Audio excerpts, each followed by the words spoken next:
Que Jesus envolva a todos nós nesse momento, que nos encontramos aqui nessa casa de amor, de caridade, para estudarmos, para refletirmos. Que assim seja. A nossa reflexão de hoje nós vamos encontrar na parte 3ª do Livro dos Espíritos, dentro do capítulo das leis morais. Nós vamos encontrar então a lei de adoração. Então a gente vai refletir um pouquinho sobre o que é a lei de adoração. Como está essa nossa relação com Deus? Como está essa nossa relação com esse Pai que nos coloca aqui nessa oportunidade para que a gente possa nos desenvolver, para que a gente possa crescer? Então nós iniciamos com a pergunta 649, que Kardec pergunta: em que consiste a lei de adoração? E a resposta da espiritualidade nos diz que na elevação do pensamento a Deus, deste, pela adoração, aproxima o homem à sua alma. Então, qual é a nossa forma de elevar o pensamento a Deus? De que maneira nós vamos nos aproximar de Deus? Nós vamos nos aproximar desse Pai através da oração. Então, nós podemos dizer assim que a oração é uma via fluídica que vai rasgando essa imensidão e nos leva no encontro com Deus. Esse pensamento que chega até Deus e que permite essa conexão. Então, é dessa forma que nós vamos nos aproximar, é dessa forma que nós vamos adorar a Deus. E Deus quer duas coisas de nós. Primeiro, que nós reconheçamos essa paternidade divina, que nós percebamos essa relação de pai para filho. E é isso que Jesus nos ensina na oração. Quando nós falamos Pai Nosso, quando a gente fala com o coração, a gente está aceitando, a gente está reconhecendo essa paternidade. A gente está dizendo que nós temos um Pai nosso, Pai de todos nós. Então, por isso que a gente sempre fala assim, que a oração ela tem que ser sentida. Porque senão eu digo Pai Nosso, mas eu não penso nesse Pai. Eu não penso que eu tenho esse Pai. Então, Jesus nos ensina a reconhecer esse Pai através da oração do Pai Nosso. Num segundo momento, Deus quer que nós façamos a sua vontade. Então, Jesus nos ensina, seja feita a vossa vontade. E aí a gente já se complica um pouquinho, né? Já nos complicamos um pouquinho mais, porque é bem difícil, né? A gente aceitar aquilo que vem para nós. Quando nós fizemos a oração, nós não pedimos que seja feito o melhor para mim. A gente já vai pedindo as coisas. A gente quer muito uma coisa, então a gente pede que Deus nos ajude a conseguir aquilo, porque vai ser bom para nós, porque vai nos ajudar. Mas quem sabe se é bom para nós, se vai realmente nos ajudar, é Deus, é o nosso Pai.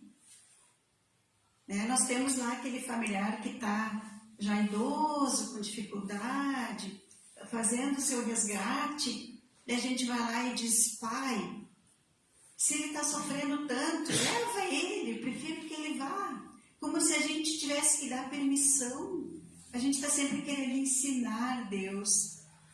Né? É Ele que sabe, a criatura é filho dele, então Ele que sabe se é melhor partir, se é melhor ficar mais um pouco. Então a gente tem essa mania de querer ensinar.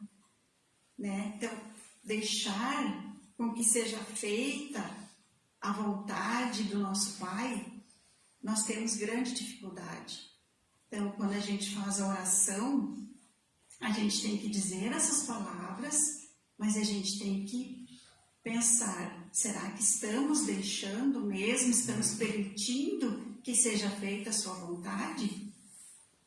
Então a gente tem que pensar e rever como está a nossa aceitação, né? Porque muitas vezes quando as coisas acontecem, a gente não aceita, a gente se revolta, a gente questiona, por que eu? Então a gente tem que saber que nesses momentos, em vez da aproximação, nós estamos nos afastando. E nós temos um grande exemplo para seguir. Nós temos o nosso modelo, nós temos o exemplo do Cristo. Cristo estava na crucificação, em meio ao tamanho sofrimento, e ele fala assim, Abba. Abba é uma palavrinha grega que quer dizer papai. Então ele fala assim, Abba, afasta de mim esse cálice. Todas as coisas te são possíveis. Afasta de mim esse cálice de sofrimento. Porém, que não seja feito o que eu quero, mas sim o que tu queres que se faça. Então, Jesus nos dá o exemplo aí, em meio a tanto sofrimento, o que ele pede? Que Deus afaste, alivie o sofrimento dele, mas que seja feita a vontade do Pai. Então, nós vemos a grandeza do exemplo, né? E quantas vezes a gente pede, afasta de mim esse cálice, me tira desse sofrimento. Se a gente está com alguma dificuldade, com algum sofrimento, é porque nós precisamos, é porque nós estamos colhendo, não é castigo. E mesmo assim, a gente pede para que Deus nos tire. Então, a gente prefere fugir, a gente prefere passar por cima, a gente prefere se revoltar do que aceitar essa vontade que, de alguma forma, é para o nosso crescimento, é para o nosso melhoramento. Então, em vez de pedir que afaste esse sofrimento, a gente pede coragem para enfrentar, a gente pede entendimento, a gente pede luz, a gente pede para que Deus esteja do nosso lado no momento de enfrentar essa dificuldade. Mas a dificuldade é para nós. Então, Jesus nos ensina nessa passagem a obediência àquele Pai, a fidelidade, a confiança, que a gente pergunta muitas vezes lá quando a gente não tem muito conhecimento, né? Qual a necessidade da crucificação? Qual a necessidade do sofrimento? Porque a gente só enxerga o símbolo, a gente só enxerga a cruz. A gente não percebe o ensinamento, não percebe a grandeza do ensinamento que tem através desse sofrimento. Que Cristo nos exemplifica o amor, nos dá o exemplo de amor por todos nós, por passar por aquele sofrimento. E Ele não pede que seja tirado, Ele pede que seja aliviado o sofrimento. Então Jesus vem com esse ensinamento nos ensinar a substituir a palavra adorar por amar. Porque se nós lembrarmos lá do início dos tempos, quando o espírito ainda era bastante embrutecido, que o ser humano procurava adorar, procurava explicar aquilo que ele não entendia. Sabia que existia a presença de algo maior e queria entender, então adorava o sol, adorava as estrelas, adorava o trovão, já tinha aquela adoração pelo desconhecido, que um tempo depois virou até idolatria, então idolatrava imagens. Então essa maneira que não sabia como adorar esse Pai. Então Jesus veio substituir essa palavra adoração pela palavra amar. E aí que Ele nos deixa o ensinamento. Amai ao teu Deus de todo o teu coração e ao próximo como a ti mesmo. Porque nós não podemos, não conseguimos amar a Deus se nós não sentirmos amor por nós, se nós não sentirmos amor por aquele irmão que nos incomoda, por aquele irmão que nós chamamos de convivência difícil, por aquele irmão que desperta em nós ainda aquele sentimento mais sombrio, aquele sentimento mais incomodativo lá, que a gente sabe que não é um sentimento que nos eleva. É só pelo amor que eu posso ajudar esse irmão. Então, quando a gente consegue compreender esse amor, a gente começa a compreender também as nossas dificuldades, a gente começa a entender esse amor a Deus. É difícil? É difícil. Mas se a gente não começar, a nossa jornada vai demorar muito. Vai demorar muito a nossa evolução.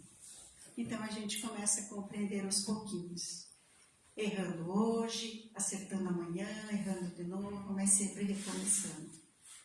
Então nós temos aí as nossas relações familiares, de amizades, no trabalho, para que a gente possa ir praticando então essas relações, esses sentimentos do amor.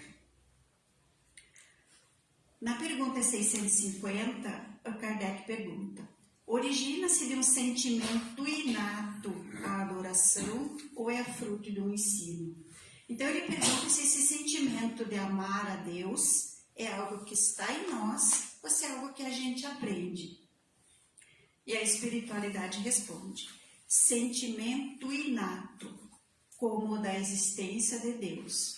A consciência de sua fraqueza leva o homem a curvar-se diante daquele que o pode proteger. Então a espiritualidade deixa claro que esse sentimento de amar a Deus está em nós, está lá na nossa consciência, assim como o sentimento de saber que existe algo maior, que existe Deus. Está latente lá no nosso coração e a gente proporciona esse aprendizado, proporciona essa evolução. Não é algo que a gente aprende aqui, já está em nós. Quando ele fala assim, que leva o homem a curvar-se diante daquele que o pode proteger, é esse reconhecer do quanto pequeninos nós ainda somos diante da presença do Criador, mas que nós não estamos aqui jogados, largados, nós estamos aqui amparados e nós sempre podemos recorrer a esse Pai que nos protege, que nos aconselha, que nos dá coragem. Na pergunta seguinte, Kardec pergunta: os homens que se consagram à vida contemplativa não fazem nenhum mal e só pensando em Deus, tem perante ele algum mérito? Então aqui a pergunta é se aquelas pessoas que passam só orando, só adorando, se Deus vê isso como mérito, não fazem o mal, mas também não fazem o bem. Então a resposta é não. Porquanto, se é certo que não fazem o mal, também é que não fazem o bem, e são inúteis. Ademais, não fazer o bem já é um mal. Deus quer que o homem pense nele, mas não quer que só pense nele, pois que ele impôs deveres a cumprir na terra. Quem passa o tempo todo na meditação e na contemplação, nada faz de meritório aos olhos de Deus, porque vive uma vida toda pessoal e inútil à humanidade. Deus lhe pedirá contas do bem que não houver feito. Então essa pergunta é bem importante para que a gente possa entender o sentido de adorar. Então adorar não é só ficar contemplando, não ficar idolatrando. Adorar a Deus é fazer o bem, é cumprir aquelas tarefas que nós nos propomos a vir aqui na nossa jornada. O bem é a caridade é a ação. Se não tem ação, então nós não estamos fazendo nada. Isso também nos será cobrado. Será cobrado pela nossa consciência, porque não existe julgamento, não existe um juiz que vai nos julgar. O nosso juiz é a nossa própria consciência. Então, se nós estamos aqui para fazer o bem, para evoluirmos, para adorar e amar esse Deus, que nós consigamos ter a paciência, que nós consigamos sentir esse amor, que Deus nos ilumine sempre, para que nós possamos escolher esse caminho, para que nós não nos acomodamos, para que nós possamos ter compaixão, ter benevolência com esses irmãozinhos, que nós possamos compreender que nem todos estão na mesma jornada evolutiva que eu, uns mais, outros menos, que a gente possa compreender isso e sentir todo o amor no nosso coração por esses irmãozinhos. E gratidão por todos esses seres de luz que a espiritualidade coloca ao nosso lado, para que nós possamos seguir. Gratidão sempre por esse Pai amoroso, bom e justo, que basta só nos chamar por Ele, para Ele estar perto de nós. Que assim seja. Que assim seja. Conectados então a esse Pai de amor e caridade, esse Pai que nos ama infinitamente, nos preparemos para o passe. Fechemos os nossos olhos, pensemos em Jesus, com os olhos do coração, com os olhos do Espírito. Visualizemos Jesus à nossa frente, nos olhando com tanto amor. Sintamos essa luz que nos ilumina, que transcende sobre nós. As mãos de Jesus estão espalmadas sobre a nossa cabeça e delas saem fluidos em forma de luz que entram pela nossa cabeça, que harmonizam os nossos pensamentos, que reenergizam as nossas células, que nos tranquiliza.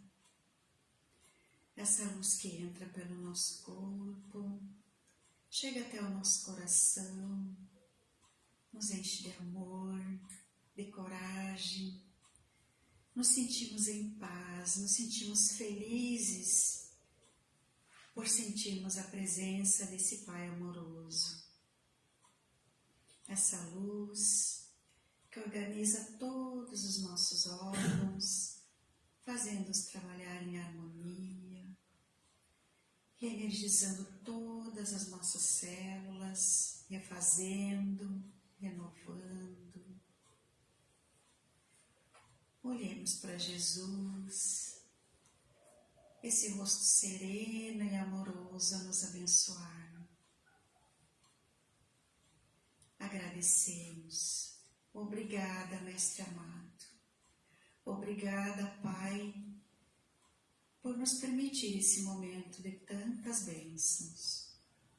Que possamos seguir a nossa jornada sentindo sempre a presença de Deus, de Jesus, do nosso anjo da guarda, de todos os bons espíritos que nos cercam.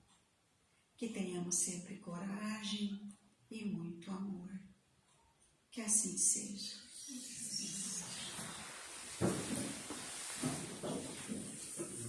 Os irmãos que têm um passo especial.